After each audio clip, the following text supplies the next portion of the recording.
What else do you have about happiness? In terms of like tools, I guess, practicing gratitude regularly can lead to increased life satisfaction and overall well-being. Do you do that? I have done a gratitude journal every once in a while, being like, let me do it for 30 days because I have a problem with commitment.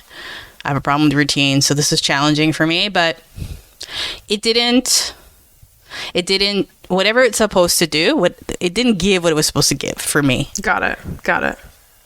I do try and remember to be grateful in certain moments when I know I'm kind of complaining, but I don't know. I'm doing it wrong.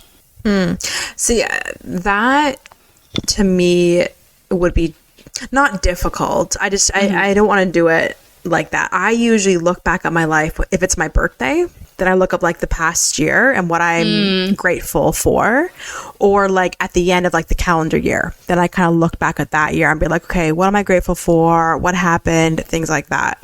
I don't know if I could do a gratitude journal. I don't think I could do that. For some people, it's life-changing, and I'm like, I don't know. Like, do I need like a software upgrade? Because it's not dialing in for me. Maybe. What else? What other tools are there? You want tools? I got tools for you, girl. Well, it kind of aligns and goes hand in hand with gratitude practices like mindful meditation. So that's like focusing on being present and in the now, right? So that's like the breathing exercise. It's a visualization. It's like calming your mind, not thinking about anything to like get yourself grounded. Also, that's funny. Calming your mind, not thinking about anything. That's hilarious. Okay. So I don't know if you remember, or if you were on mat leave when we were working together. At some point, we used to have these meditations. I forget what day of the week it was, where this chakra healer, I don't remember what she was, would come in and do that meditation in the boardroom. Yep. I think I went one time and that was it, because the ground is very uncomfortable as you get older to like sit on. I did try meditation on my own a few times, but I would lay on my bed. It always ended up in a nap, so I definitely got relaxed. That's great. And play some meditation music. But the only way that I could get my mind from not veering off into a thought, because my mind has racing thoughts, right, is to just repeat the word nothing, nothing, nothing over and over in my head so that no thought could come in. So it's like, it was like the bat or the paddle that was like hitting away any thoughts, swatting away all the thoughts, swatting away nothing, get out of here, nothing, no. And it's like, were you like reading the words like nothing like over and over? You can like see the words in your head. Oh, I don't know. Or was it just like blackness, I think, of me just hearing my voice saying nothing. Got it. But that's a good question. I haven't done it in a while to know if like I had to visualize nothing as a word. That's my issue too. When I did meditation a few times, it's hard for me to not think about anything. Yeah. Like even when you're trying to fall asleep at night. Yeah. It's hard for my brain to like go to sleep mode, right? Yeah, it's because the women is going through the updates, it's going the refresh, it's doing some quality assurance. Just like you're just about to dip off into sleep, and you're like, did I send that email? Did I lock the door? Right? Exactly. It's like, did I shower today? Like, it's just all these random thoughts. It's like, or it's like your brain's like, remember that embarrassing thing that you never wanted to think about again? This is a good time to bring it back up. And you're just like, what? Totally. So, but I know people like, I give kudos to the people that can actually do that. I think that takes a lot of willpower and strength to not think about everything that's going on. It's a skill. And I feel like once that can be mastered for me, like it'll probably be a game changer. But I don't think about that every day, because I'm just thinking about I'm thinking about the future. I'm thinking, like right now, right now I could say that I definitely have higher moments of happiness because we are doing this podcast and it's something that I enjoy, right? It's like aligning more to whatever the higher purpose is of just like creating and sharing and connecting. Like we're doing these things in these episodes. So that balances out the stress I have in my like 9 to 5 life. Yeah. That's great. You found like an outlet that makes you happy. It does. The podcast makes you happy too, right? Absolutely. Thought you're going to be like, well. Well, actually, dealing with you, Krista. No, just joking. is always a pleasure. Yeah, I know. Yeah. Any other tools? There's two other ones, one being engagement in like flow activities. So I think that's just like some type of exercise where you're releasing energy. They say like walking is a good one because it's the momentum or the kind of, I don't want to say robotic pace of it, but it's a really good centering activity of like clearing your mind. Absolutely. The motion, of walking. Yep. And then of course you can do yoga and those other type of things. When I was a runner, I don't want to say it was calming, but it would give me moments of clarity of like something I was trying to solve for in my mind, and then just be running. It would just like clear my mind for like the solution to come to me. The other thing when they talk about like tools is like performing acts of kindness. Oh. Even as an exercise to like, do acts of kindness for a certain amount of days of like just strictly altruistic. Did I say that word right? Altruistic things for other people, expecting nothing in return, to feel good about like making somebody else feel good. That's a good one. I feel like people need to do that one more. Yeah. I mean, I certainly try to like consider others in my day-to-day. Sometimes I can't, but it's like, like saying, hey, are you okay? Or yeah, exactly. Right. And like, sometimes I can't speak to iPhone users, so I'm sorry about that. But us Android users can schedule texts.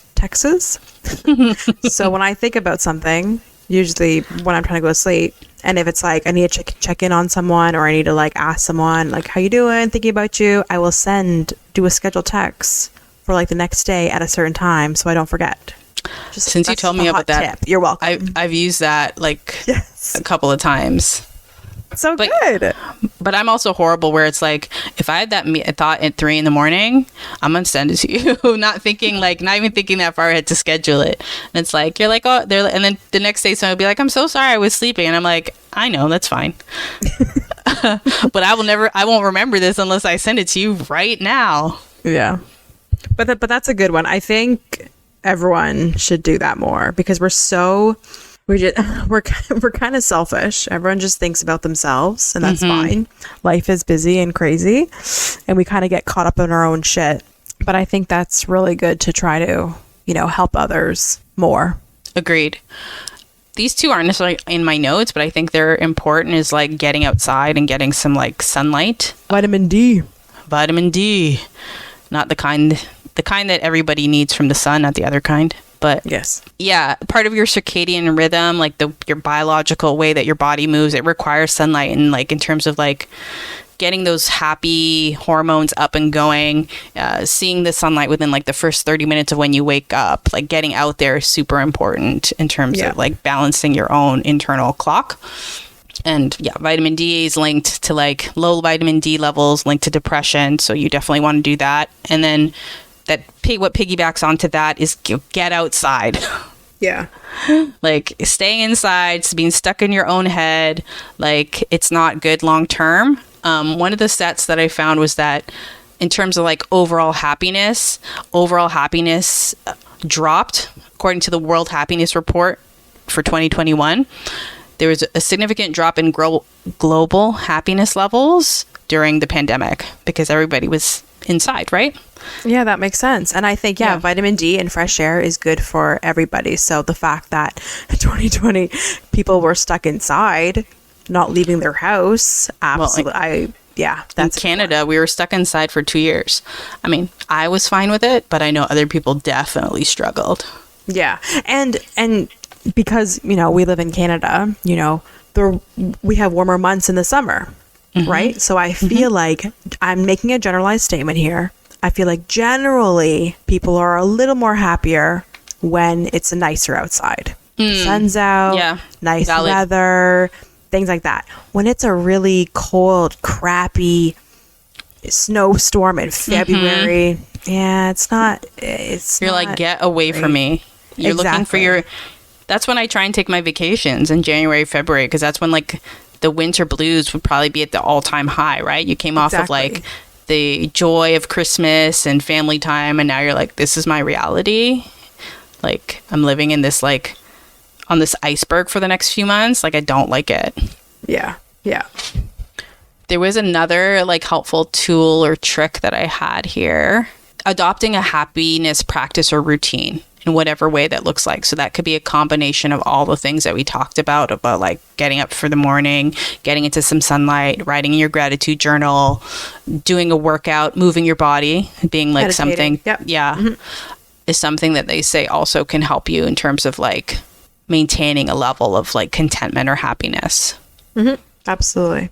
I think that's good. I think, during the work week, Monday to Friday, it's kind of get up, go to work, come home, eat dinner, go to bed. So if you can add some elements of, meditating or getting out for a walk in the fresh air and vitamin D, like if you can add that to the mix of your day, I think generally that might make you content.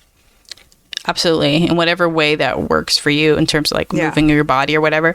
I know for me, one of the big things of like for me to feel like moments of joy and, contentment and all that is like laughter. Yes. Like there are some people in the world who don't find most things funny, right? Like, but I'm like, I need it to live. I need humor. Yes. I need humor. And I'm definitely one to like have like the worst experience and then make it into like a joke, but maybe that's trauma coping. But either way, that's something else. Laughter is the best natural antidote to like depression or feeling shitty overall. That's true. So if you need some laughter, reach out to us and we will tell you some jokes and make you happy. Truly. That reminds me, there might be two different hotlines, like a hotline of like kids that will, if you call, they'll tell you a joke, or like they'll call and give you like words of like affirmation or encouragement. Seriously? It's in the US. I should have like prepped it for this episode, but it just came to me as you were talking about it. And I'm like, how cute is it if you have like a little 5-year-old being like, the going gets tough, but you get tougher. Like, you know what I mean? Yes. And it's like, bullshit. The 5-year-old's figured it out. He hasn't even reached 23 yet, and he's already feeling joy.